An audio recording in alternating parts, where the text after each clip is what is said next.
This is the brief on homogeneous vector fields. So what we're looking at here is basically a conceptual cheat code for multivariable calculus. It's all about understanding vector fields that scale in a really predictable way, and how this one simple idea, homogeneous, is the key to unlocking the power of Euler's homogeneous function theorem. Okay, let's break this down into three key takeaways. First up, what even is homogeneous? Well, think of a vector field. If you zoom into or out of the space, the whole field scales right along with it in a predictable way.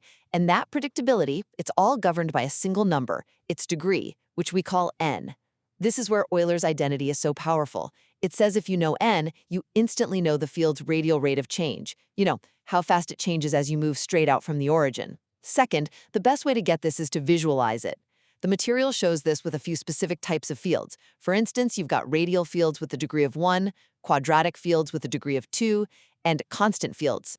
Well, those have a degree of 0. These examples really help you see how that one little number directly shapes the structure and density of the vector map. And finally, this isn't just theory, it's super practical. You can actually run a quick identity check to verify if a field is truly homogeneous by comparing its directional derivative to the prediction from the theorem. And, when you start tackling more complex vector calculus problems, especially those tough divergence calculations, you've absolutely got to have this concept down. Mastering these scaling laws is really the key to understanding how a vector field's structure dictates its rates of change.